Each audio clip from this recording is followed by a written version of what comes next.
not tell you that my name's Luo Li instead of Li Luo. Luo is my surname, although, yeah, because in China we always put our surname first to show our respect to our ancestors, to our history and our culture. Yeah. Thank you very much for giving me this opportunity to introduce myself to you. As you all know that I'm from China, 100% made in China. I'm a Chinese professor of law of Renmin University of China, the #1 law school in China officially. I got my law degrees in Beijing, the LLB and the LLM, and then after that I went to Germany and got my doctor in law, from University of Cologne. At the beginning, it was a difficult time for me, of course, because of the language. Because even some of the native German, they say, the legal literature to them is written in Chinese, of which, of course, I could only dream. While I'm here, I'm teaching Chinese law at Victoria University of Wellington to Year 3 law students. Most of the students are native Kiwis, and some of them are even from Europe. And the reason I think everybody knows, because China is the second biggest business partner of New Zealand. Also, plays very important role in the plays a very important role internationally. So most of the students would probably think that they probably later will have some Chinese clients, or some of them are simply interested in Chinese culture. And as some of you may know that China has a different legal system as in New Zealand. Namely, we have statutes, we have written law. It's very easy actually to get English translation of Chinese laws.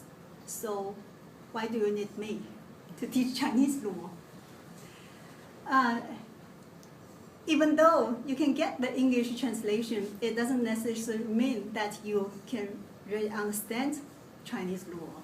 Of course, not only literally, but also you probably won't be able to understand how the laws are interpreted and enforced in China. As often, lots of people ask me, do you have IP law in China? Because all of the people heard about China is IP violation instead of IP law enforcement.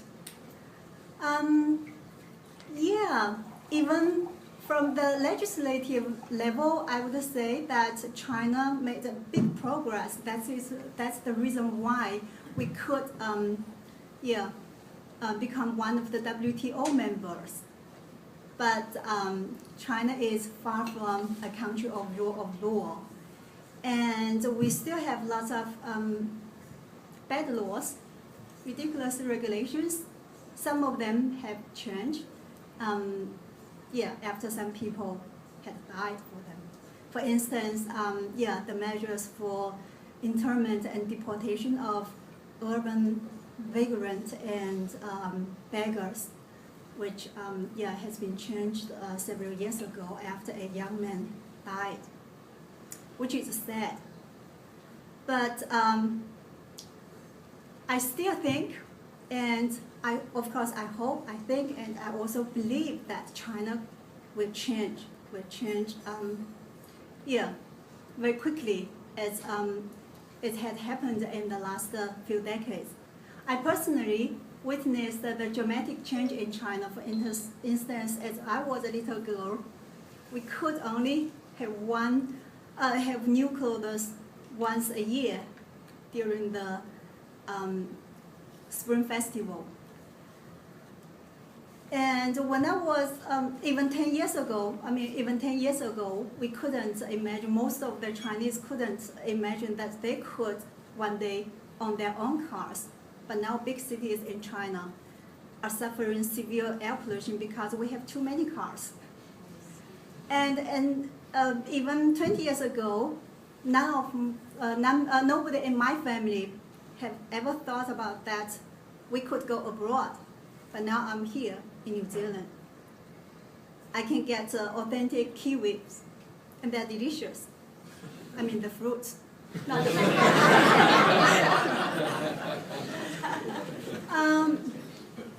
And let's think about also the developed countries like the United States, UK, also New Zealand.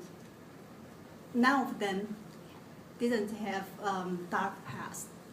And bad laws even exist in these countries not long ago. For instance, even until 1950s in the United States, racial segregation was legal. And also in New Zealand, Chinese people were imposed the poll tax even until early last century. So I have lots of reasons to believe that China will become a country of rule of law very soon. Apart of my career, my job, I'm also a mother of a 5-year-old boy. And as you all know, that life with a 5-year-old boy can never be boring.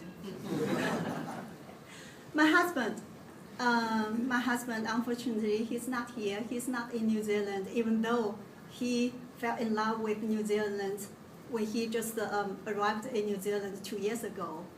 He likes New Zealand very much because New Zealand is very beautiful and with lots of outdoor activities which he really enjoyed, even though he didn't dare to try bungee. But he stays in Beijing because that's where his business, his company is.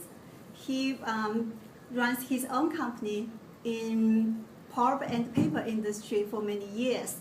And we actually tried to seek opportunities here to build up a connection between New Zealand industry and Chinese industry, but so far, no success.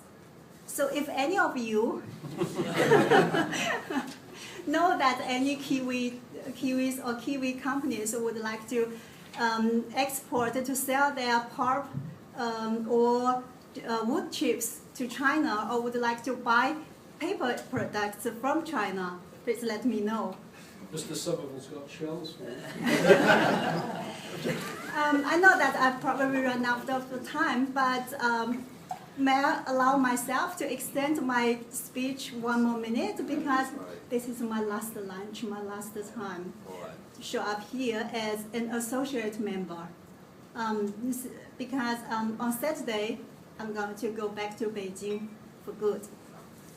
So I would like to take this opportunity to thank Mr. President, to thank all the fellows who helped me, who organized so many nice, enjoyable meetings.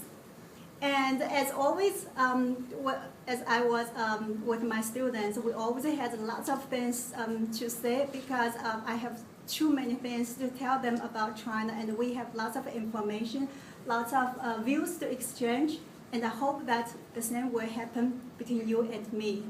If you have any questions about copyright, trademarks, patents, trade secrets, so on and so forth, you're welcome to contact me.